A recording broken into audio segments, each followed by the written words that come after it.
Hey everybody, welcome to the Cheerful Ghost Roundtable. The Cheerful Ghost Roundtable is an open discussion with people from the Cheerful Ghost community about awesome stuff in video games, brought to you by cheerfulghost.com. And if you've noticed, we've been away for a couple days, couple minutes, couple hours, primarily because Travis hates you, but secondarily, that's the main reason. But okay, that's not the reason at all. Actually, the main reason is that I had a kid, so yay me. And apparently, no matter what anyone tells you, having a kid does take up your time, and it makes sure that you have to move things around. So I didn't quite have time for the Cheerful Ghost Roundtable for the first couple of months but now we're settling into things, and things are going well. And by the way, for everyone who's wondering, his name's Finley, and he seems to be entirely disinterested in video games right now, but I'm trying to get him to help me in Hearthstone. I'm like, which one would you do? How do you trade? But he doesn't care. He seems entirely disinterested. So, if anyone has any tips on how to get your infant babies to care about video games, please email me at thingsyoushouldnevertrytodo@cheerfulghost.com. So, I'm really interested to hear what you guys have to say about that. So, and we're going to start up with what we've been playing and what we've been watching. Scrypt, I'm happy to kick it over to you. What you've been playing? What have you been watching? I'm going to start with what I've been watching real quick. Stranger Things. I heard that's really, really good. Oh my god. It's really, really good. If you haven't seen it and you have a Netflix subscription, if you're watching this not streaming live, pause it, go watch it the whole season, just marathon it, and then come back and watch well, it. hold on. Maybe finish the roundtable, then watch Stranger. All right, fine. All right, okay. Roundtable, then immediately go watch Stranger Things, unless you have to go to the bathroom. And I guess as far as what I've been playing, lots of No Man's Sky, which we'll talk about a little later. Respawn dropped the Titanfall Tech demo, beta, whatever you want to call it, this weekend, and significant thing about that is that it's now coming to the PS4, as well as Xbox One, and I believe it's on the PC. Good news is it plays exactly like Titanfall 1. You would expect it to play like, but they've added new stuff which make it really more like a parkour-centric gaming experience, which made it really sweaty. Like, it's a really sweaty game now. And my friends and I that were playing the beta commented about how first-person shooters particularly, it's so hard to find, like, a more strategic first-person shooter. Like, maybe that all ended when, like, Modern Warfare 2 came out. I remember Call of Duty Modern Warfare being a fairly slower paced. I mean, it was still constant respawning, but it was a lot slower paced than a lot of the first person shooters are these days. They're just like heavy run and gun, and just like you got to be good or you can't play. And it's good on one hand because you got to be skilled, but on the other hand, it's like the level of entry is like increasingly getting higher. So. I love that the first thing you mentioned when you talked about this game was that it's sweaty. Travis, when you talk about a game, you need to refer to it as sleepy, and then I think I can get, like, bored. The game is bored. Like, I'm not bored playing it. The game is actually bored. That's it. Anyway. The seven dwarfs phenomenon. That's exactly. Right. Exactly. This game is so grumpy. I mean, it was designed by. I mean, it was. Yeah, it was designed by that Fez guy, so of course it's grumpy. Right. And then the other thing that I played really quickly that came out I think it was a couple weeks ago, it was Abzu, and that was on like top 3 games to get this year, and I was a huge fan of Journey, and I was really looking forward to it. Abzu is made by the group studio is Giant Squid, and they're headed by Matt Nava. He's the lead art director on Journey. And so I expected similarities. I expected a similar theme, and it was touted, I think, as like a spiritual successor to Journey.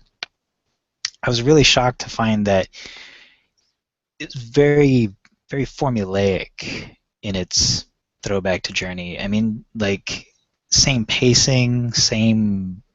It feels like Journey underwater, which I didn't. I wanted the same feeling of Journey, but not the same game. Like, it's almost literally the same game, but underwater. It's really weird, and it's gorgeous. They did amazing things with it, and I think it's a definite. I mean, it's a definite must buy. But I was just a little. I was a little taken down by the formula of it. It just felt like not. I wanted to see it take it someplace different. Like Journey for me was a really emotional experience, and Abzu never got there for me. There were a couple of moments that were like, "Wow, oh my God, that looks amazing." But do you think it was because it was so much of a riff off, Journey, or was it because maybe just it was like not quite at the same emotional level, or? Journey had a very specific,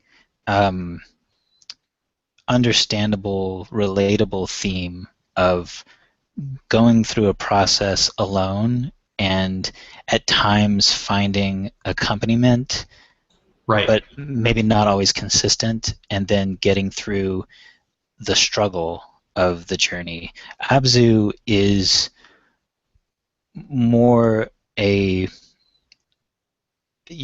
guess you're trying to figure out who you are and why you're there, but that's not entirely readable through gameplay because there's other things going on. I think there may be too many messages going on, and then there's just so much to see. It's gorgeous, and it's kind of trippy in parts. I don't know. It just wasn't, and maybe I'm too stupid to understand, but I'm sure it's because you're unintelligent. Why you don't. That's probably it. I'm sure the developers are like, well, clearly you're freaking retarded. Right, exactly. So I don't know. It was fun, and like I said, it was gorgeous, and just not. I don't know. Yeah, sounds like it was disappointing. So disappointing. Wait. Okay, but so this game's clearly not grumpy. It's not sweaty, obviously. But so what would it be? Is there an almost? What's almost? Is there an almost dwarf? Maybe. Maybe nearly? Dwarf. Maybe nearly. Maybe nearly. That's funny. Half-assed the dwarf. I don't know. Just kidding. That's probably mean. Anyway. No, I don't know. It's a good game. I hate to say anything bad about it, but sure. It was. I don't know. Yeah. I'll leave it at that. Yeah, you didn't dig it. What about you, Travis? What you been playing? What you been watching? I'll also start with what we've been watching. There was a post on the forums, on Cheerful Ghost forums a while back that Greg made about Curb Your Enthusiasm, and I've been wanting to watch it for a while anyway. Happened to notice that it was on Amazon Prime, so thought we'd give that a shot. And if you like kind of awkward humor, it's really good.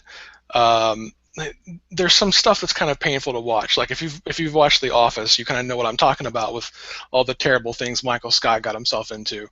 Like Larry David is worse than that. He plays kind of a version of himself, and apparently a very accurate version of himself based on what people say about him. But it's really funny. We're also going back through and rewatching Game of Thrones because the season just wrapped up, and that just got us in the mood to go back and watch it all again. Because apparently you guys like watching rapes, so that's fine. I get it. There aren't that many. Only like one or two a season. That's really all I know about Game of Thrones. That there's some rapes in it. That's really all I know. I don't know. Apparently all I know about pop culture is what people are upset about with pop culture at the time. So that's really all I know about it. Yeah, it's kind of interesting. Like the big outrage when, spoiler alert, like last season, some really bad shit happened to Sansa, and people threw a fit about it, and I kind of get it, but at the same time, this has been happening through the whole show. I don't know why that was the one incident that caused the outrage. But Mm. no, you should definitely watch it. It's I don't know. a great show. Sounds like some sort of sugar replacement. But what I'm gonna do besides explore the sugar replacements in Game of Thrones is I'm actually gonna watch it. My plan is to check it out when it's over. I did that with Breaking Bad actually, and I think that was really good because I gotta Breaking Bad was great, and I gotta blow through the whole show at my own sort of leisure, which apparently for me was like 2 weeks or something like that, So Yeah, that was a fantastic show. I was really depressed in those 2 weeks, but yeah, it was kind of a depressing show. Yeah. Yeah, it really is. As for what I've been playing recently, it's all been all No Man's Sky, but since the last time we had a roundtable, I'm having trouble remembering what's come out since then. But if I haven't talked about Doom, if we haven't talked about Doom, I played the hell out of that. That's not a sleepy game. I'm trying to figure out which one I need to call sleepy, and that's not sweaty, though. It's seriously sweaty. The new Doom is really angry. It screams a lot. It screams a lot, too. It's angry. Yeah, so angry. Yeah, one of my favorite games of the past few years. Seriously, they knocked this one out of the park. I think there was some Fallout 4 DLC that most of it I haven't played. Yeah. I'm waiting for all the Fallout 4 DLC to finish up now before I go back to it. Since we have a clear end date, I'm waiting for all of it. I got the first 3 out of the way, then I'll get the second 3 when they're all done. And let's see, I caught up on some Assassin's Creed. I got kind of burnt out on Assassin's Creed, but I picked a couple of those back up, Rogue and Unity. Didn't get very far into Unity before No Man's Sky came out, but Rogue is kind of more of the same. It's kind of a cash-in, fun for a few hours, but I'm glad I didn't pay full price for it. Yeah, not paying full price is really good. Yeah. So what I've been watching and playing, let's start off with what I've been watching. So for my birthday, I got, so I turned 80 a couple weeks ago, and I got 10 Cloverfield Lane on Blu-ray. Oh, wow, that's great. So I really enjoyed seeing that in the theater. It's really it's a real nail-biter. And if you like bottle films or movies with a small cast and in kind of a really confined location and sort of a bunker narrative in the Cloverfield verse, it's really, really cool. I really like it. It's also happened to be directed by first-time proper film director Dan Trachtenberg, and Dan Trachtenberg was one of the hosts on the Totally Rad Show, which is a video game podcast I used to watch, and it's really cool to see someone that started on a podcast and then go on to direct a Bad Robot production, and work with J.J. Abrams and see how that works. And I don't know him, but yeah, it's awesome, and it's still cool to see people sort of go on to live their dreams or whatever. So I also I know that Avatar has been getting a lot of disdain recently online, and the think piece articles about how it has no cultural impact and things like that. And I don't really want to debate any of that stuff. But I like Avatar, and a lot of people might think that, I don't know. But it's got a lot of blowback recently. But as Avatar fans, for my wife and I, pretty good Avatar fans, we bought the sort of ultimate director's cut, and we watched that the other day, and it's really cool. It has some extra really new scenes, and if you liked Avatar, I think it's definitely worth a shot. I get why James Cameron cut that stuff out, because it's not needed. Kind of like the Aliens special edition, it's not really needed, but it adds some kind of extra scenes. So if you're a fan, it's kind of fun to see that extra stuff get added back. And James Cameron's one of those directors that likes to come back to his movies and add extra time to them, so that's really cool to see. I finished up Orange is the New Black, which is another Netflix show.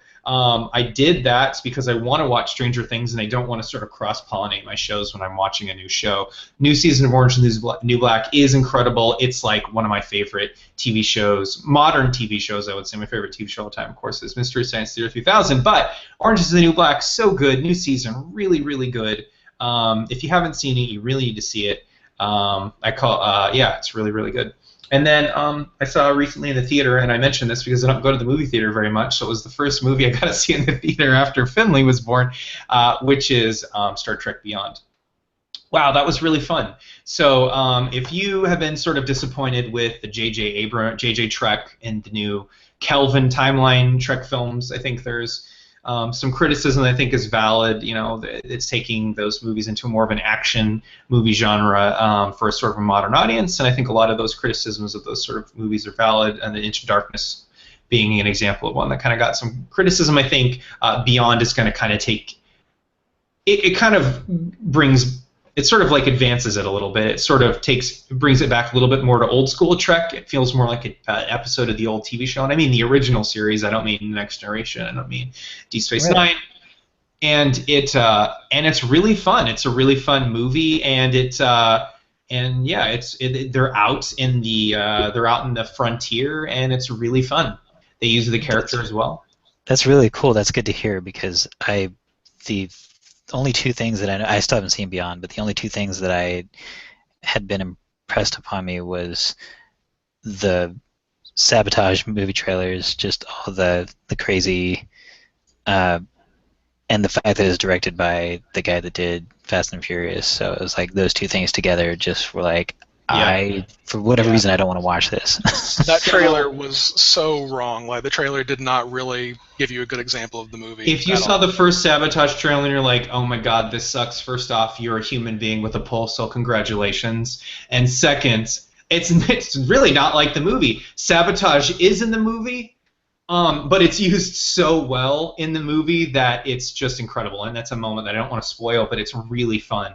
Cool. And it's great, and how they beat the enemy in the end is kind of a fun Star Trek nerd thing, which is kind of cute and kitschy and weird and all of that kind of thing. And so Beyond is great, and damn, this Fast and Furious director, I forget his name, but Justin Lin, right? He's so good. Jesus, like, give Justin Lin all the Star Trek movies from now on. He's so Seriously. good. Like, it's so good. He did so good with it. Like, again, like you, I thought it was going to be Fast and the Furious. Like, I've never seen a Fast and Furious movie, but I've heard they're really good. Actually, I heard they're really good movies. Wow, give him all the rest of them. Like, please, more from him. They were great and good.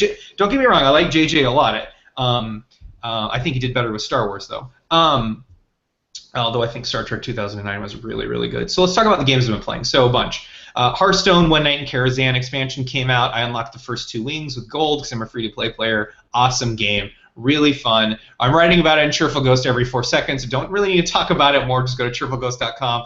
Click my profile of Hearthstone. I'm talking about it all the time. Faria is a new game. It's a new deck-building, living board card game. It's a free-to-play game, or will be free-to-play this month. Very similar to Hearthstone, kind of, except it's got kind of like a board. It's like a board game with cards. It feels like something between like Warhammer-ish or Dungeons and Dragons meets.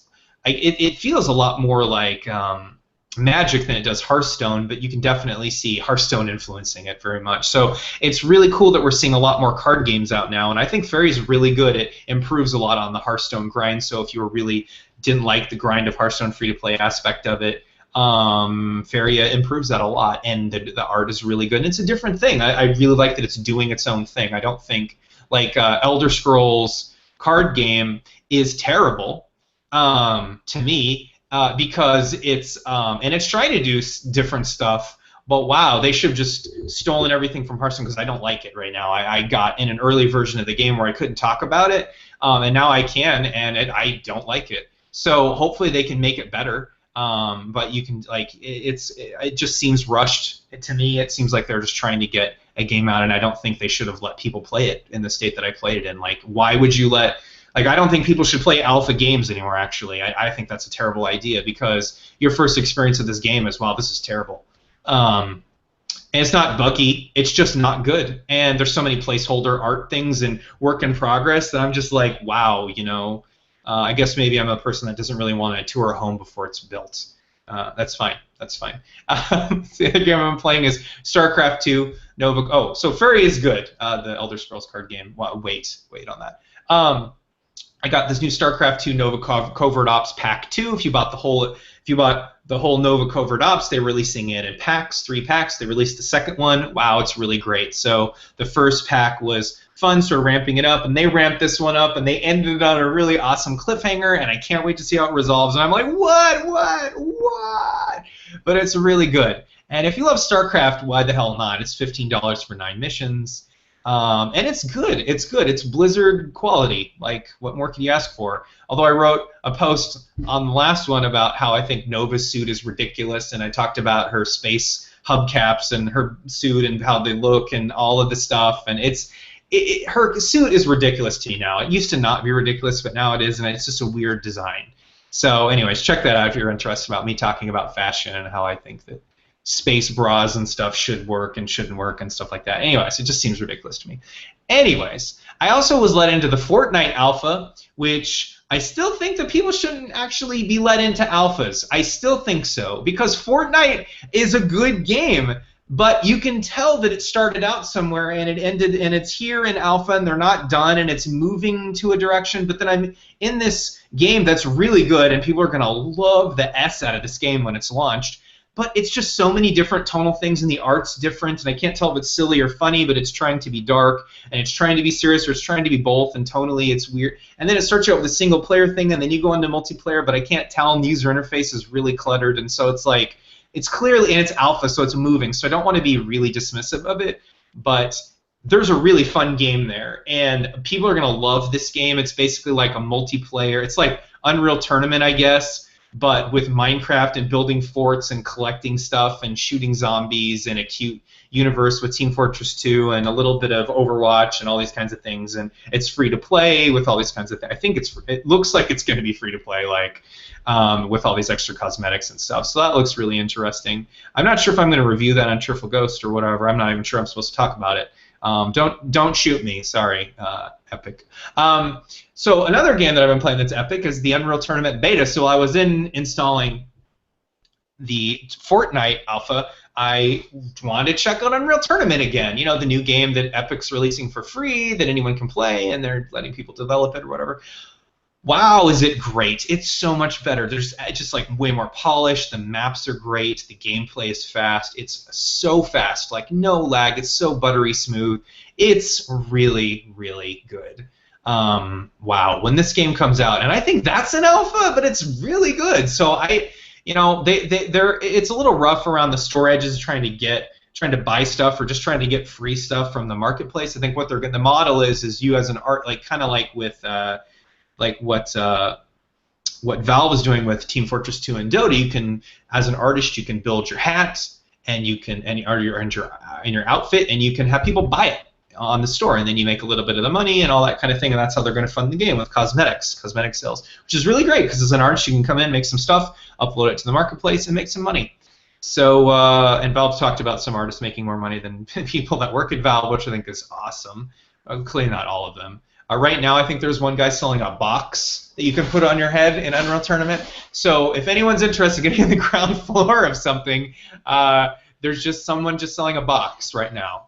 And maybe you could sell a prettier box, and you want to make some money. So ground floor, Unreal Tournament. Really, really fun game, really fun game.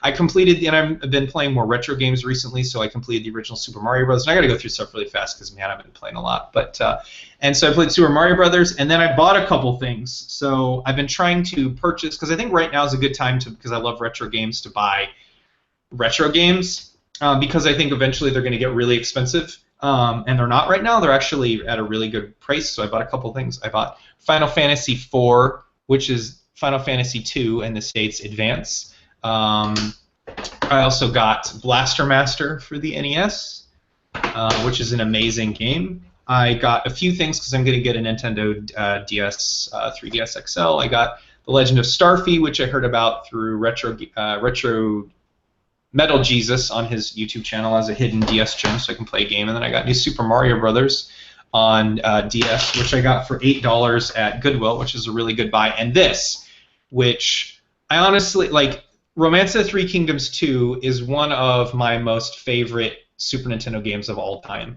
It's a Koei game, which is a real-time strategy game on Super Nintendo, and I found it in a box.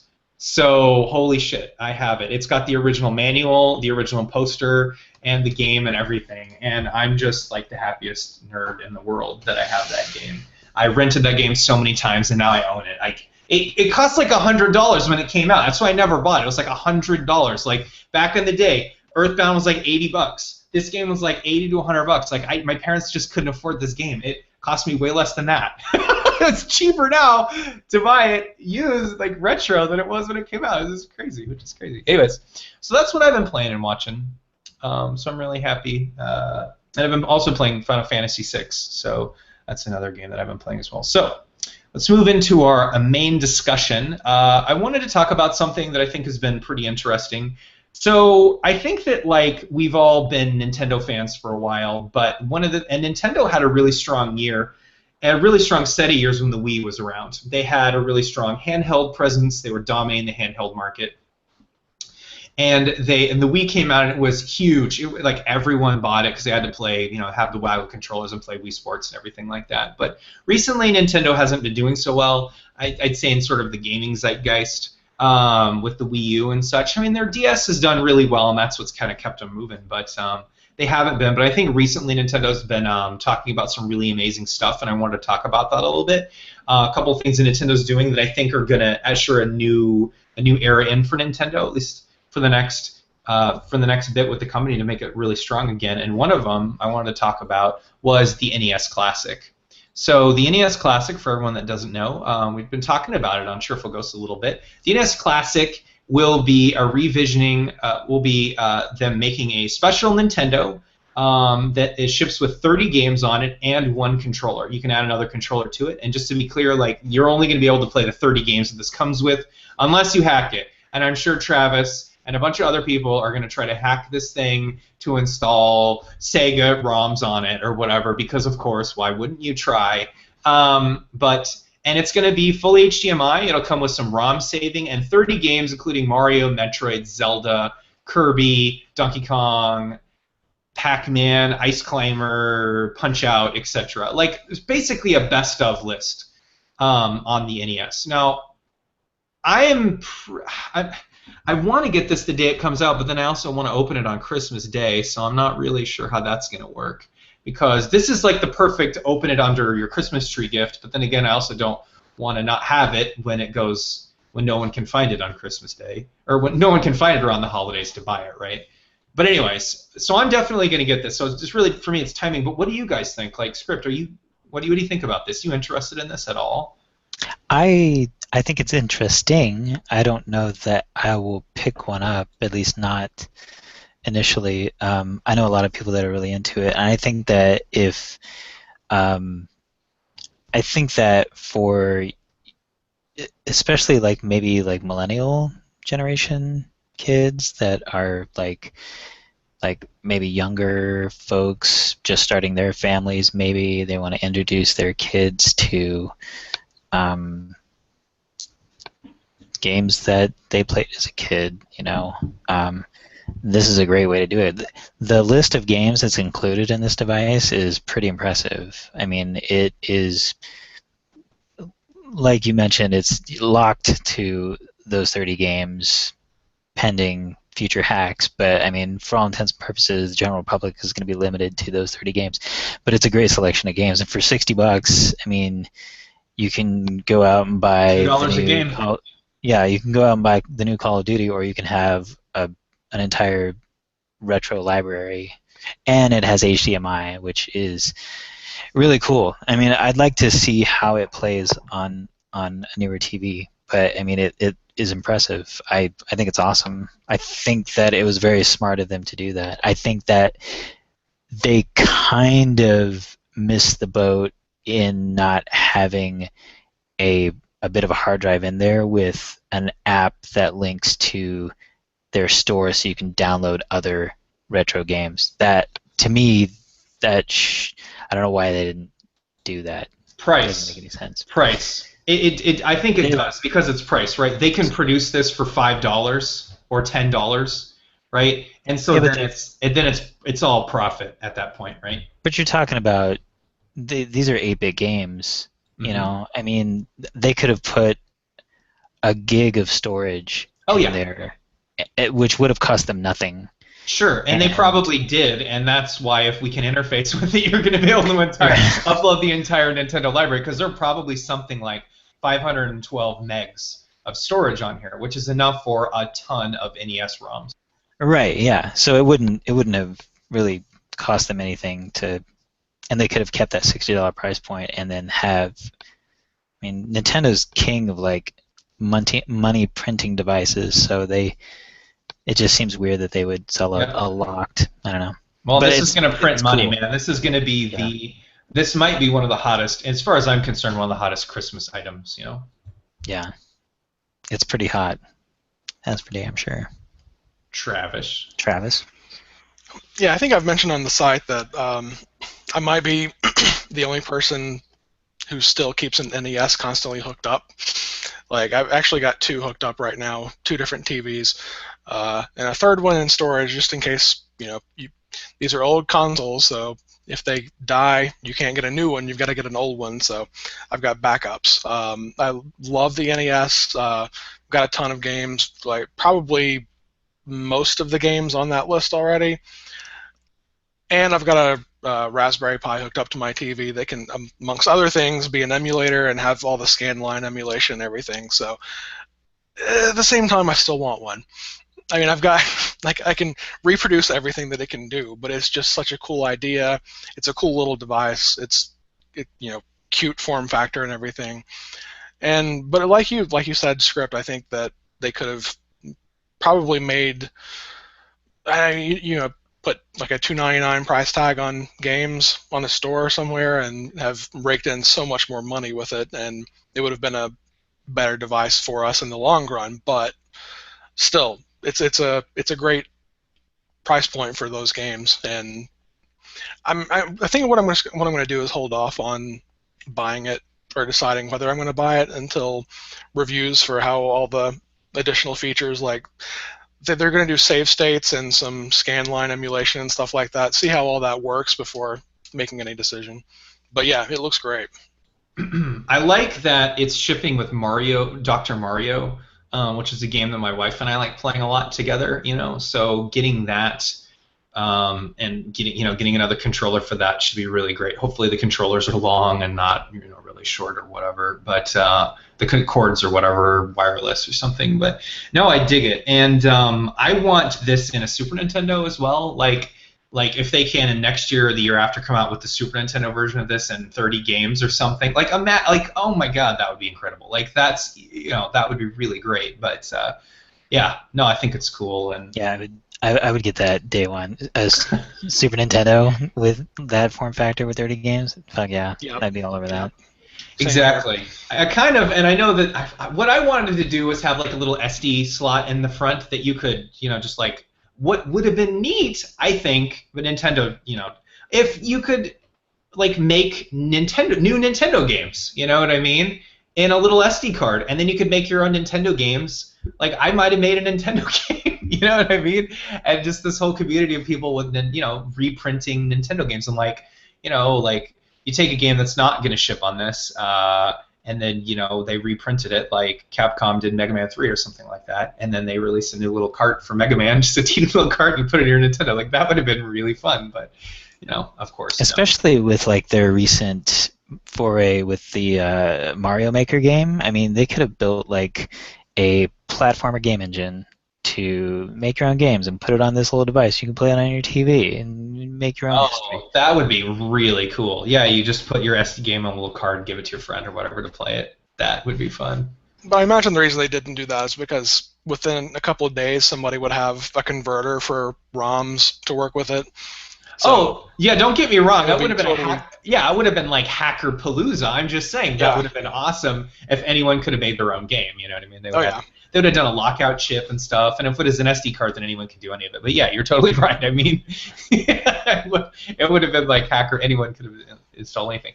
So another thing that Nintendo's been doing that I'm really excited about is the NX rumors, and I wanted to talk a little bit, and this is sort of the latest one that we talked about on Cheerful Ghost, which is the form factor. So a little primer on some of the NX rumors that seem to be confirmed through developers and stuff. A couple of things. One, it's going to contain an NVIDIA Tegra chip, which basically means that the graphics are going to be pretty damn good, which is pretty good. Basically about as good as a really great console or perhaps some sort of Xbox 360 or something like that, which as far as I'm concerned, pretty damn good for a Nintendo system, hopefully on par with the Wii U, maybe a little bit better. It's basically a tablet with detachable side controllers, but it's got proper controllers because I think a lot of leaks that we were looking at before it had this weird-ass system with these crazy controllers, like buttons like they're on Mars. These are not. It's also going to have a dock for connecting to your television, but it's primarily going to be a mobile system. What do we think about this? Let's just assume this is true. I'm just curious. Travis, NX, you're going to get this shit at launch. It's going to have Breath of the Wild, Legend of Zelda, which we'll talk about later. The NX, do you care about this? Does this matter to you? I care about it. It matters to me, but I still have no idea what to expect. I mean, like it looks like they're doing something really cool with this design that you're sharing here that we talked about on the side. But I mean, that still we don't know 100% that's what they're doing, and if that is what they're doing, how well it's going to work, like all the details of it. But like Nintendo with the Wii. Well, they were doing something kind of like this, but not as integrated, I would say. Right. A little weird. Well, I mean, with the original Wii, they brought out these motion controllers, and everybody's like, "What the hell is this?" But it printed money, like it sold so many millions of units, and like Nintendo has a knack for either making interesting things that flop or interesting things that really succeed. So I guess it just depends on how they... So interesting things that succeed, you're talking about the Virtual Boy, because that was a kick-ass success, and for things that flop, you're talking about the Super Nintendo, right? Because no one liked that, was garbage. No, whoever played the Super Nintendo? I burned mine. All right. I burned it by rubbing my fingers over the button so fast that it got too hot and busted, But yeah, like the Virtual Boy is a good example. The Wii U is kind of another example. It didn't do nearly as well. It did okay, but for various reasons it didn't do as well as the Wii. But this could be their next huge thing. I hope it is. I really like Nintendo's games, but the Wii U didn't really have enough for me to buy the console. But this might. Yeah, absolutely. What do you think, Scrypt? The Nintendo NX. Yeah, I'm not a big fan of whatever that was that you showed. It's because you don't like black and white pictures. I have a hard time with high contrast images. Yeah, you do. But you don't like helping the disabled understand things. I guess, I know. I was not a big fan of the Wii U gamepad. So this looks like a conversion of that, and I want a really powerful brick system that will sit under my TV that plays Nintendo games with a normal controller. I don't want to feel like I'm casting a spell with my hands to play a game. I mean, I just want to play. What are you talking about? Alakazam! Oh, did I die? How did I die? What are you doing? I had a Wii. I liked it sometimes. It had some cool games. Zelda was super frustrating. The sword one, what the hell was it called? Twilight Princess? No, the one after Skyward Sword. Skyward Sword. Yeah, it looked cool and it was a cool game, but I hated the motion mechanics for it. It was just super frustrating. Breath of the Wild looks stunning. I would love to play that game as long as I don't have to use motion controls or some gimmicky way to play it. I want to get into that world and enjoy that world. And I don't know. I mean, I really don't care about mobile gaming as much or handheld gaming. I'm not. I've tried. I've had a DS, a PSP, a Vita, a Game Boy. I mean, I've had games on my phone, and I end up deleting them or selling my systems because I just don't get into it. I don't know why. I just don't. So the mobile aspect of it doesn't. I don't care. I just want a good, solid system that is powerful. That I don't care if it can compete with a PS4 and Xbox One or a high-end fucking Greg system PC. I want something that can handle at least 1080p at 60 frames preferably, and just has a Nintendo logo on it and has Nintendo franchises on it. If they're not going to do that, then they need to can their console machine and just license their games to somebody else. Yeah, I think you make a really good point with that, because it seems like they know they can't really compete hardware-wise, or they don't want to compete hardware-wise. They don't want to get into that war. But their strength is really in their software. But aside from mobile, aside from the 3DS and all that, they're the kings in that realm. But I want to be able to play a Mario game without the gimmicks, like you said. Like I would love to launch the next Mario on Steam. How awesome would that be? But yeah, it seems like they're trying to find their gimmicks for all the consoles, and sometimes they work and sometimes they don't. And I'll be honest, the NX, if we're getting what is shown there, I'd say is the least gimmicky, frankly, because what we're seeing, if it's true, is a normal controller on the side, and I think that touch thing for gaming is going to be mostly ignored, because the Breath of the Wild works. No one, when they were playing that, I don't believe, at E3 mentioned anything about any gimmicky controller BS. It was just standard controller business. You know what I mean? So they might have some touch stuff, but I don't think it's going to be much. And I don't think that if you look at a lot of the Wii U games, that any of that touchscreen business is used. I mean, occasionally for some of the menu flipping and stuff, yes, but it's not how. I don't really think that a lot of games are going to get, let's say if you had Super Meat Boy or Binding of Isaac Rebirth or something, they're not going to use in that touchscreen business, right? So I think Nintendo is moving toward, if I'm seeing the NX properly, and I might not be, maybe it's just the way I want to look at it, I think if you look at the controller, it's a return to a normal control system with touchscreen, but that's just because it's a tablet. I don't think you might get some touch-only games, because Rovio wants to put Angry Birds on it. But I think that's why you're getting the tablet, because mobile games are popular, and Hearthstone's going to want to put their game on there. You know what I mean? And they can just port it to the NX straight up, right? I don't think I don't know. I mean, I don't think you're going to get Mario Kart Touch. You know what I mean? At least sure. I freaking hope you don't. Right? No, they wouldn't do that. And I don't think Mario makes any sense with touch stuff at all, right? So they'll find a way. They will find a way. They'll make because that's what Nintendo does, and God bless them for doing it. And I think that and I agree with what you're saying, that a lot of the games for previous systems, that's what happens. They'll make a system. They started with the Wii. I mean, the other systems didn't really, at least. They had weird controllers, like the N64 and the GameCube were they had to be different because they're Nintendo. They had to be different, but there wasn't really anything in the design of the game that they had to work around to utilize that. But starting with the Wii, that's a very specific peripheral to interface with your game, and so because they do that, because they made a gamepad with a screen on it for the Wii U.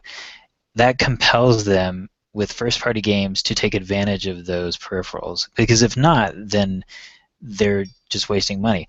What third-party developers do with it, they don't really care. I mean, Nintendo's never been a home for massive third-party software, unless it's obscure Japanese games. But nobody in the West really cares about Nintendo's peripherals.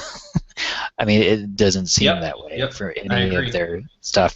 So and that's my only concern is the Wii U, you could get the Pro controller, which is, I believe, what they were playing Breath of the Wild with. Right. That's fine, but that's extra money you have to spend that doesn't come with the system, and you could do that on the gamepad. But again, I mean, for me personally, I don't. It's cumbersome, and I don't care. I don't want to. I'd rather just have the traditional controller. And if the new system, if the NX has, say, like a Pro controller that you could buy to outfit with that, then that's cool. I mean, that's fine. It's just unfortunate if that's the case that you have to buy extra hardware to play the system you want to play. I don't know. Yeah, I agree. I mean, so what I think they're going to do, so this is just a guess, is they're going to release the system that's contained. It's going to be the mobile system that we saw in that picture with the two side controllers and the tablet. And you can buy an optional TV docking station and a Pro controller and you know what I mean, and all that stuff. Unless there's HDMI right in the side that you just plug the thing right into. But my guess is there's going to be an optional this, that, and the other. That's my expectation. Based on just what kind of, like, Nintendo releases a Wii with Wii Sports. The big selling point of Wii Sports is playing bowling with your friends. Oh, cool. What do you do on fucking day one? You buy another controller. Oh, and you know what? You could buy a regular controller, but those are all sold out. But guess what is available? We play with a controller. So, you remember when you get a Nintendo and it had two controllers in it? Yeah, I think that's a good point. And I think maybe again with the Wii was kind of a phenomenon, and I would bet a lot of their money didn't just come from home consumers. There were a lot of businesses. I remember before the system came out, they were selling to like hotels and like Carnival Cruises or whatever, and like a bar we go to has the Wii set up still, like two Wiis for kids to play and stuff. Entirely like crazy demographics they were hitting. But like maybe with the NX, like with the Wii U, it seemed apparent starting there, the NX, maybe their success or failure could be tied directly to the amount of peripherals that you have to buy to make the system enjoyable. Like the more you have to buy, the exponential return of failure for that system. So it'll be interesting to see what they actually do. Yeah, it will be. So the other thing that's interesting is that we talked a little bit about Zelda Breath of the Wild. I think this is kind of Nintendo making a big push into a different kind of game for Zelda. I think it looks like open world, kind of procedural, maybe a bigger game. So I'm really interested in this. This is gonna this game they understand is gonna be bigger than like huge. And so that's why it's going to launch with the NX. It was the biggest game at E3, I believe. The biggest lines, people were running to play this game. So that makes a lot of sense that they're going to launch along the NX because they'll probably buy it alongside the NX. What do you guys think?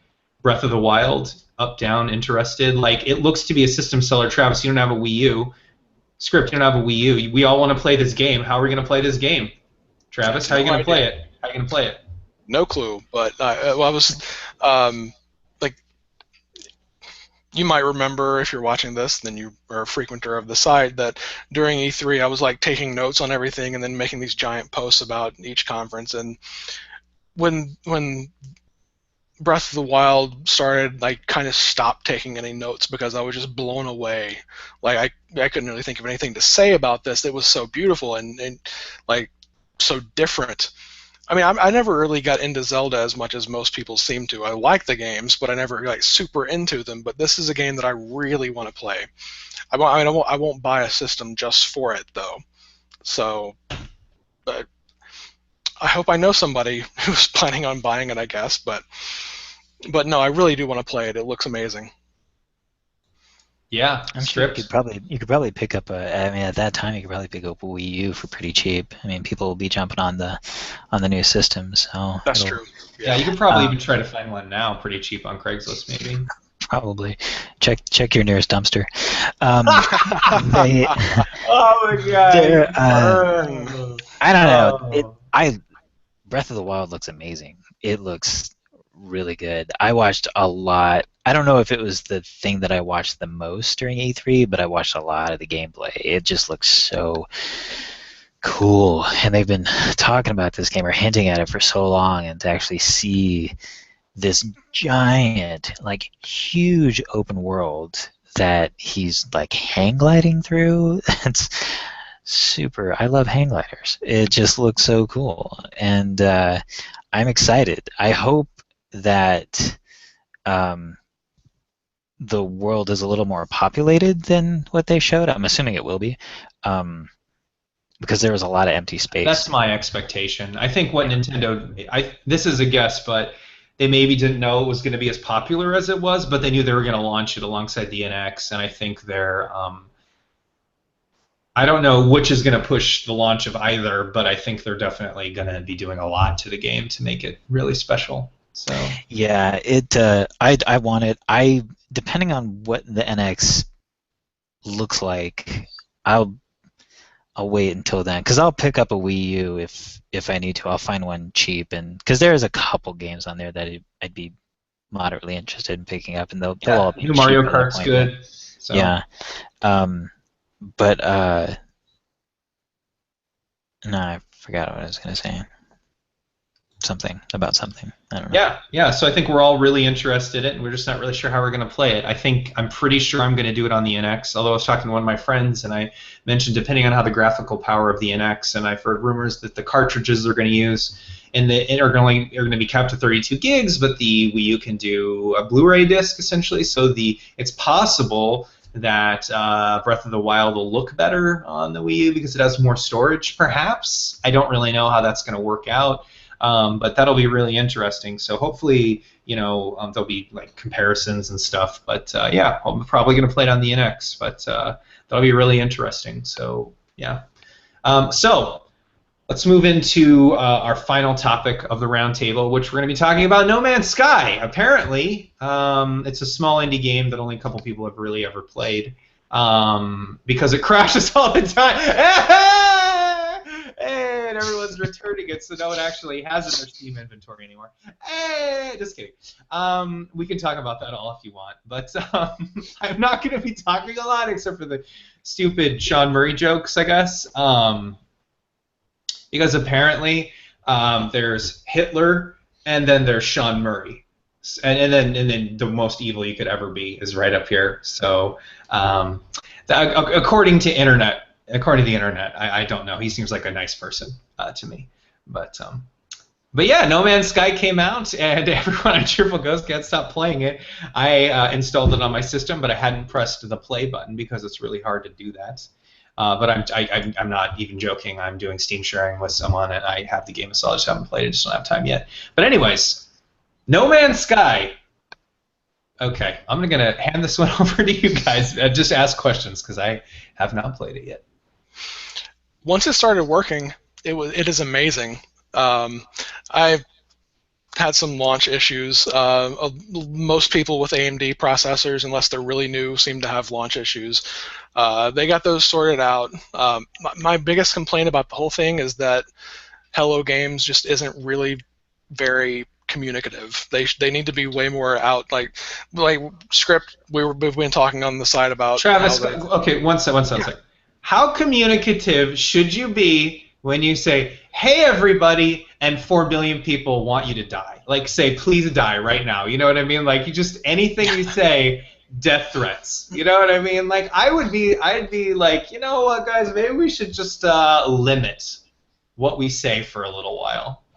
No, that's a good point. I mean, like, what I was about to say. Like, we've been talking about the lack of patch notes because there have been all these patches coming out incrementally over the first few days, and nobody really knows what's going on in them until finally they have this one big dump of patch notes for everything that's happened, and just little things like that. It would be nice, but yeah, I mean, like, if we take out the launch issues, take out the still occasional crash bugs, but they've gotten way better.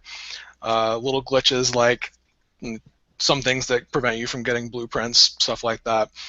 I give it a solid 8, probably. I think that there's still some really stuff. Good. And you say it's really good. Yeah. I mean, I'm so hooked into it. Like, I wish I was playing it right now, but there's soon, Travis. Soon. Yeah. there's so much that's missing from it. It feels like I feel like I'm at a point right now where I've got a few more things to get, and I will have everything you can get in the game pretty much. And then How many hours are you at right now? Good question. Probably like 20-ish, I would say. Okay, that's a solid amount of time then. That's great. Yeah, 27. Nice, I guess nice. the first few hours of that were me trying to figure out why the game wouldn't load, but still, yeah. That's still a game, though. I Yeah. consider that time spent playing something, you know. Yeah, but I'm at this point, but without giving away too many story spoilers, there are two paths you can take, and I'm still like only a third of the way through the short path. But like at this point, I'm kind of wondering if I'm just gonna like jump through as fast as I can to get to the end of it, because there's nothing. Like I've got all the inventory I can get. I've got most of the blueprints. I'm like, there's not much of a point in scrounging anymore. And like the procedural generation, like you get some really beautiful stuff. Like the first 2 hours of the game, I was just like the whole time like just amazed. But I'm just kind of wondering how long it can last until they add more. They've said they're adding more like base building and stuff like that. So we'll see what happens. But I'm like I said, I'm really into it. Totally hooked. Love it. Yeah, I agree. I'm really hooked on it. I've been playing it a lot, way more than I have played a game in a long time, since like maybe World of Warcraft, when I first started playing World of Warcraft. But So more than Destiny then? I accumulated more in Destiny, but Destiny turned into more of a trial of reluctance than actual enjoyment, because my friends were playing that. But with this, and to ditto what Travis was saying, I mean, the game has issues. A lot of them have been, a good chunk of them, I should say, have been resolved at this point, as far as like the heavy bugs and the crashes. I was experiencing a significant amount of bugs. The game crashing more than I would expect any new game to crash. And if it was any other game, then I probably would have been like really pissed and demanded a refund or something like that. And I wouldn't even say that it's entirely because I'm biased, because this is a game that I've been waiting for a long time. But even with the bugs and the crashes, this game is, at this point, this is what I wanted this game to be. And if it crashes every once in a while, I'm going to push through and keep playing, because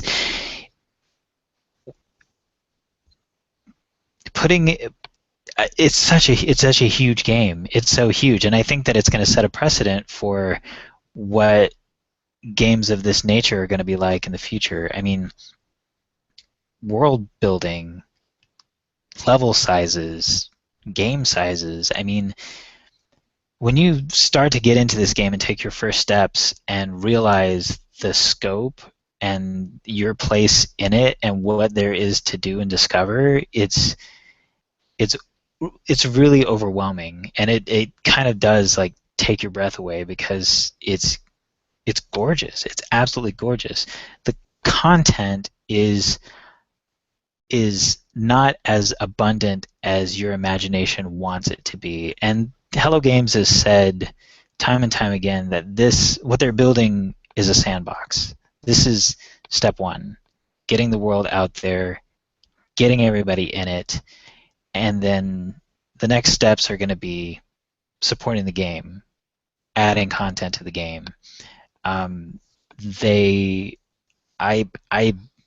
They've multiple times compared it to where Minecraft was when it first came out. I mean, Minecraft was pretty skimpy on content. I mean, you could craft stuff, you could look around, and it was amazing. I mean, it was so just they're planning on supporting it as nearly as long as Minecraft? That's their plan. I mean, that's what that's they've great. said. That's I mean, really great. they said that they want. I mean, I believe they were posed the question of what their next project is going to be, and their answer was No Man's Sky. I mean, we're Yeah, that's supporting great. No Man's Sky. We're not working on anything else. And I feel the frustration. I think, as stupid as it sounds, I think that they should have released this at a $40 price point. I know Sony would have never let them do that, but I think it would have assuaged a lot of the anger, maybe. Yeah, it absolutely would have, I think. I think someone I talked to that plays the game mentioned the price point being a thing, that it wasn't a big deal, but maybe shouldn't have been $60. Yeah, it wasn't a big deal to me. I paid more than $60 because I got the limited edition, but and I think for me it's worth it. I mean, I would have paid if I knew it was going to be this buggy. I still would have paid that money. Like I wanted this game, and it has lived up to what I wanted it to be. The way that I'm playing it is probably not the way most people want to play it. I'm on the PS4. I don't know that I have a way to track hours played significantly higher than Travis's 20-some hours. I'd be scared to look and see if I'm close to like 100 hours into this game already. Oh, cool. But it is. I have 700 plus screenshots on my PS4 from this game. I had taken an inordinate amount of screenshots. I don't know why. I think I'm going to make some kind of a journal or something. Yeah, you should. You should upload them to something and then show them off. That'd be really fun. But it's gorgeous, and to Scrypt's think photo album. That's right, with a little smiley face on it. Traveling around the galaxy with Scrypt. But just landing on one of these planets and looking around, and there's not like an infinite amount of diversity because they're working with textures and algorithms, but to think that they didn't design any of these landscapes are all generated through algorithms. They're fucking gorgeous. They're incredible.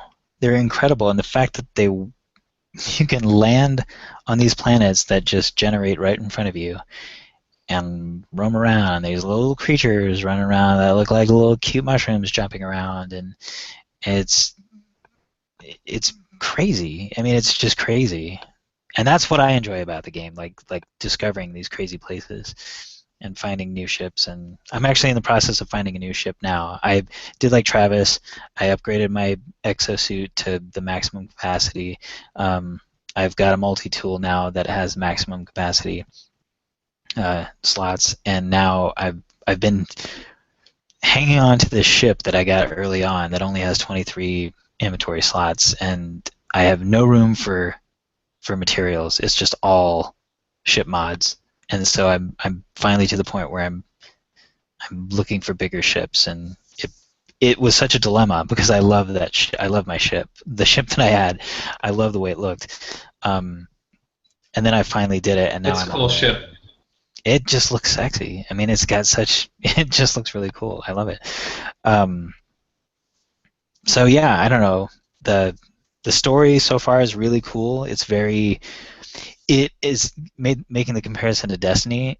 If Destiny would have implemented story in their game instead of through the grimoires where you had to go to the website, read the cards, or go to your phone and read the cards to get backstory, if they would have implemented it just as simply as the way that No Man's Sky has, where you go to a monument and you're still reading. I mean, it's not like there's a animated narrative where you're getting, watching a movie or anything. You're still reading a textual narration, but it's in the world, it's in the game, and it's tied to an artifact in the game. So it's really all you need to do, and it works really well, and it's very. I really love the way that you pick up little bits of these races' history. Like for the people who haven't played it, you've got the Gek, who are like frog people, the Viking, who are kind of I don't Kind of know what you call them. Klingonish, Kinda, yeah. maybe. And then the Korvax that are like the Daft Punk robots, and you pick up little tidbits of information to kind of fill out their story, but you never get all of it. I assume I haven't read every single plaque, obviously, but you kind of see where they've been in little bits and pieces, and kind of fill out the mystery, but leave you with a lot more questions still. There is without giving anything away, I've gone full circle with the Korvax story because they do have ends. There is a limited amount of story there, but they all tie together, and you get different perspectives. And so there's things that I'm learning now about the Korvax through, like the Gek or the Vakeen, that I didn't get So you're getting one side of the story. When you read the Korvax story, you're getting one side of the story, and then exposure to. And it was funny because I sit in chat rooms with my friends in Alaska, and they're playing and I'm playing, and we were talking. The first time we came to and discussed, because I started with Korvax in a Korvax area, and they started in Vakeen areas, and they were talking shit about the Korvax. I was like, why do you hate the Korvax? It's like, oh, they're so pompous. They just think they know everything. I was like, I didn't get that at all. What are you reading? What did you? And they're like, oh, the Vakeen, blah blah blah. And I was like, that's really interesting to me, because that is not the perspective that I got from my stories that I read. And so I'm guessing, and I'm just now getting into more of the Vakeen and Dex or Gek stories. So it's really interesting the way they did it. I like where they're going with it. So I have a couple questions for y'all. All right, so if I start a No Man's Sky game, can I start a new one? Sure. No, there's like only one save file, but what do you mean exactly? Can you like reset the save file and start over again? Yeah, you have to back it up. Like there aren't save slots, but you can just like take your save files and save them off somewhere else, and then start over. Or delete it and then just get a new one or whatever. Yeah. Right. Okay, and then if your stuff persisted, so I named a galaxy like something funny but not funny. Is it still there in the galaxy? My not funny galaxy? Yeah. Okay. Another question for you guys that you played the game. I was just curious how that worked. I thought it was it was tied to your Steam account or something. You couldn't start over a new game. But my next question is what would you guys want to see in No Man's Sky? Because they seem to like one feature you'd want to see them add to it, because it seems like they're going to be updating it for a while, and that's really cool that they're going to keep doing stuff for the game. Definitely think I've heard a lot of people talk about some stuff they'd like to see, but what would you both like to see in the game? Go ahead, Travis. You were talking earlier about the feeling you get from Journey, like that solitary experience with people coming in occasionally. I would kind of like to see that. I mean, like back in the early interviews, this is another thing that Sean Murray is getting a lot of shit about right now. That's why he's basically Hitler, because of this, what you're talking about. Right. Back in the earlier interviews. You shake your head, Scrypt, but when someone sort of talks about a multiplayer feature and you don't ship it for completely legitimate reasons, you deserve to be vilified and have death threats sent to your house. You say that's not legitimate, but I'll discuss that after Travis discusses his wish list. Yeah, well, that's another thing I would like with them being a little more open about things. Like, if they had been more clear about the fact that there was no multiplayer whatsoever before launch, a lot of the hate would be missing here as well. Or it was a feature that they had to let go of because it probably wouldn't have happened, and they wanted to add it later. I mean, there's a lot of things that are legitimate that I don't think a lot of gamers understand and have absolutely zero empathy for, because they've never set foot in as a developer. As a software developer, I can tell you, choosing to hit a delivery date and slipping some features is legitimate. As much as you don't think it is actually. Oh yeah. Sometimes you gotta ship, guys. You gotta ship. It's when do you take the death threats? Do you take the death threats when you fail to ship some, you know what I mean? Because you say, oh, I'm going to take longer, you get death threats. And you say, oh, well, I actually can't ship everything, but we wanted to hit this deadline, you get death threats. So, it's different. Anyways, I'm done. Go ahead, Travis. Okay, but yeah, like the multiplayer, such as it was very limited. Like he said that the chances of ever meeting anybody were really incredibly infinitesimally slim. But if you did, then you'd be able to see each other and interact in at least a very basic way, even if that's just like shooting each other in the face or whatever. I don't know, but like that didn't happen, and people hate that. But that would be kind of cool, just like randomly running into somebody. Just like it's a big shared universe, which is obvious because you can still run into some people's galaxies that they've named and stuff, and that it would be kind of a cool thing to just see them in that. Other than that, I guess my wish list is more content, but I don't really know what kind of content. Like just something more to do in this massive, massive galaxy. But I really Farming don't know and shit, maybe stuff like that. Yeah, like maybe more. Yeah, I don't know. More items to let you. I'm not sure. So more stuff to do in the game then. Yeah. It just feels like I'm getting to the end of what I can do, except for just making a mad rush for the end. I agree with that. I would like to see more things to do. My wish list, my short wish list for the immediate future, especially as it pertains to the stuff that they said that they're going to be releasing next, like the base building and the owning a trade frigate. I would love to see both of those scenarios played out as if you had, like, if you guys played the XCOM, the reboot XCOM 2, or Fallout, the mobile Fallout Shelter.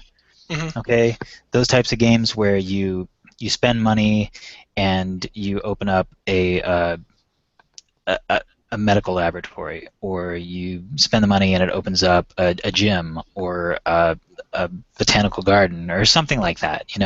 Where you, like, say on the base that you build, you find blueprints for a multi-tool room where you can store various multi-tools, or you can find blueprints for a garden area, like a little greenhouse where you can store plants to harvest carbon. Those types of things, that would be cool. I would love to find another reason to craft in the game other things, because there's, like, the only thing that I'm crafting now, well, now I'm having to redo all the shit on my starship because I'm getting a new starship, so I'm building those things, but other than that, once I finish with that, the only other thing to build really is trade items. Like if I'm building other materials that I want to trade for money, there's nothing really else to build. And so more blueprints. It'd be awesome to see more blueprints.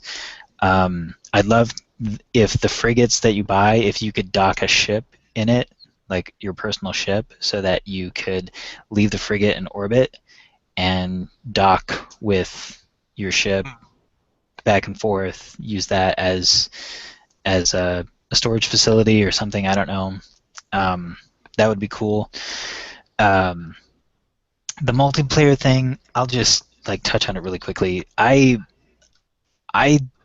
watched a lot of No Man's Sky videos before the game came out. I remember them talking about the possibility of, because the question came up of, what do you look like? What does your character look like? What is your character?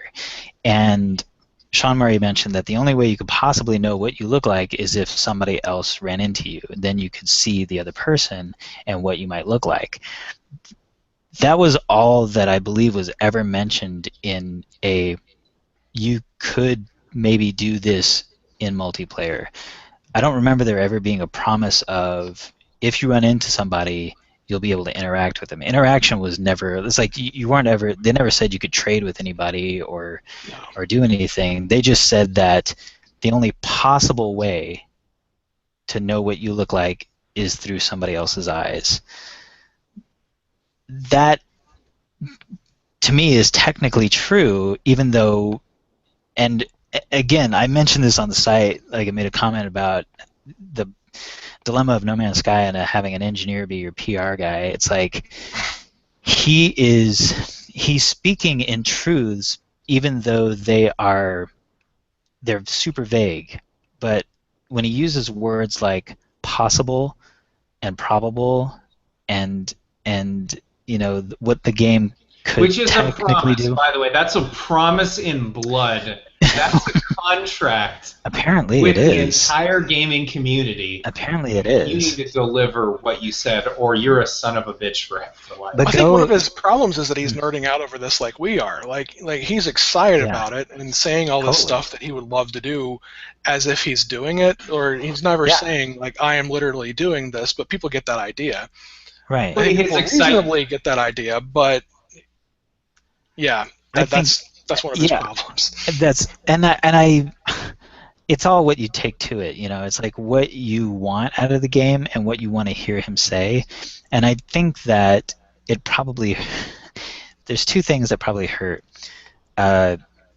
He's English, and I think that his capacity for rational conversation is going to be it's going to be at a level of expectation that maybe a lot of people, especially a lot of gamers in the West, they're gonna hear what he says and be like, oh, there's multiplayer in the game. The first thing I'm gonna go do is find my friend. And if you notice in the videos, he tried to like bring that expectation back. It's just like, well, you might be able to do that, but that's not the game we're making. But as soon as you let that cat out of the bag, people are going to run with it. People have no problem like automatically putting clickbaity titles on articles saying No Man's Sky, gigantic 18 quintillion planet MMO coming in June. No, now it's July. Now it's August. This guy's a fucking liar.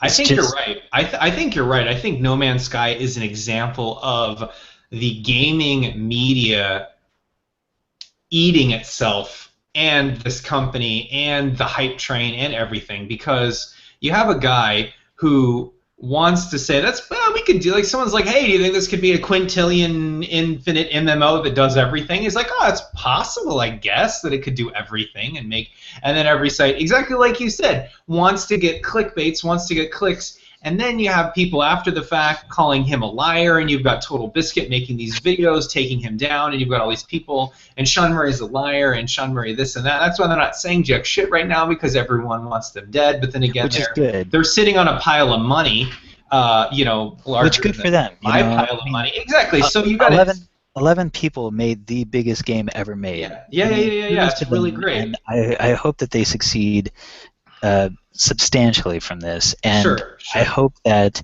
I haven't seen any of Total Biscuit's videos. I know his typical MO, and he's a smart guy. He's a really smart guy. I don't understand why anyone would want to crush Hello Games for what they've made, because it is absolutely beautiful, and if it's not what you expect it to be, that's unfortunate. I think it's because words that he used don't line up with maybe what they shipped. Now, if you look at it in context, and I think it does, and I don't think he's a liar or anything like that, and I think people that make videos that say people are liars, this and that, I think they're clearly pro gamers that need to make money and continue the dialogue, and I think drama sells and blah blah blah. And I'm not saying and I think it does. I mean, Cheerful Ghost, we don't really do that there, and I think that's one of the reasons why we're still a really small community, because I don't purposely try to milk drama, because I don't care about that. I don't really care about any of that stuff. I think there's a big difference between saying I like this stuff and then spending a significant amount of your time tearing other stuff down. But I think that I looked at it like this, and this is all very, very, this sort of comparison is really perilous, because this is viewed as negative in a lot of people's minds. But if you think that the Iraq invasion was a lie, then you probably think, and I know this is a terrible analogy, because there's a way to look at us invading Iraq, which was that we were lied to and blah, blah, blah, or that we seriously messed up and had terrible intel, and it was a comedy of screw-ups. okay, so either you have we were lied to and it's this big old conspiracy, or you have that we just didn't know very well, like you screwed up, and people were falling down on their jobs. Or you can look at Hello Games and say, oh, they're liars, and there's this huge conspiracy. They're trying to make $1 jillion off your suffering and tears, and they hate you. Or they shipped a few features and they slipped a thing and they're being a little bit more optimistic, and 1 million people are trying to get them to commit to things because of this huge grindy media landscape where everyone's trying to keep making clickbait headlines and ask about all these features and if you can see yourself and stuff like that. Somewhere in the middle is probably better, but I don't think they're liars that are trying to milk you for your money. No. You can think they are, and I get where that comes from, but I don't agree with it. If you genuinely think that Sean Murray's a liar and that Hello Games is the devil and they're trying to screw you, get your money back from your game. Don't ever support them again, and go your own way. I mean, I personally would be happier if you weren't part of that community because I'm enjoying this experience, and I know that a lot of people are enjoying this experience, and I take what he said as this being phase one of a much bigger thing, and I want to see it grow, and I don't know. The world's a different place than when we were kids, and if I would have gotten a game like this when I was a kid, oh my God, then goodbye life, been destroyed. Yeah. I mean, and I get it. They shouldn't, maybe, like I said before, he should maybe not have been their PR guy. He's a young guy with a dream, and he's a young guy with a dream who this is their first mega fucking ultra hit, who made a few screw ups in the way he talked about the game, arguably. And the world wants to destroy him for it. People need to chill, Let me rephrase it, though. I don't think that he shouldn't have been their PR guy because he's not good at it. I think that the world the way it is now, they can't handle that kind of PR. I agree. I don't think that. Right, because the PR people, when you're talking to a true blue PR person that's only going to speak in safe talk, you're not going to be interested about that game. You don't want to talk to that person. You would rather talk to Sean Murray, except Sean Murray cares. He's like, we can do whatever. We've got this open world, man, and we're all going to smoke and pass a joint around. It's going to be incredible eventually. Exactly. But everyone's like, oh my God. And then you have this soulless PR person who's like, feature will come out. Feature will be good. Let's get psyched, y'all. Drink Sprite, baby. And we don't comment on speculation. Exactly. We don't comment on rumors. Right, you get Nintendo of America, which is like, we're going to have a new Mario game with jumping. Yeah. So, I think you're right. I think that the media landscape and that everyone is, I'm just going to be totally honest, like all these pro gamers and people that do this for a living have to hype up clicks. And it's the same with what's happening to news media now, and just like regular journalism is hyped around over getting clicks, and it's less about actual like reporting and more about just hyper sensationalizing getting things out. Yeah, exactly. And that's what this is. And I'm not saying there's not something there to be upset about. I played it on Adam's computer. It crashed every hour or less. Like there's not some stuff there, and they're but they're trying to make a deadline. I understand that. Yeah. But that's one thing, I don't know. But so does Ubisoft do that. You know what I mean? Like that's a thing, and that's unfortunate, but it eventually gets resolved. Didn't Assassin's Creed Unity just completely shit the bed? And and then the last Ubisoft is fine. Game on They're PC, fine. Right? Yeah, exactly. The next they made Syndicate, and it turned out pretty good. They're doing all right. People just need to chill the fuck out. I think you can apply that to nearly every situation. That's true. That's true. No, it's totally true. Absolutely. All right, everyone. Well, this has been pretty good. Just really quickly, Travis, would you recommend people get No Man's Sky? Yeah, absolutely. I mean, maybe play it safe and wait for a price drop, or at least wait for them to really iron out the bugs. If you haven't bought it yet, wait a little while longer. But yeah, it's a lot of fun. Awesome. Scrypt? Yeah, I agree with Travis. I mean, it's curb your expectations. If you enjoy games like Journey or like Talos Principle, just like slower paced games, then this is something that should be right up your alley. But if you're looking for sweaty multiplayer action, stay far away from this game because you will not like it. You will. Oh, this is the sleepy game. Yeah, there this we is go. yeah. This is the sleepy game.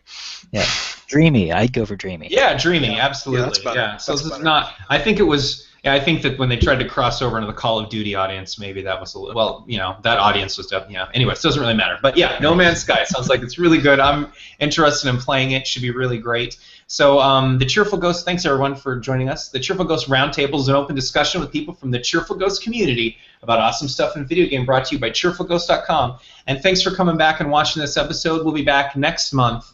And check us out. Thanks everyone.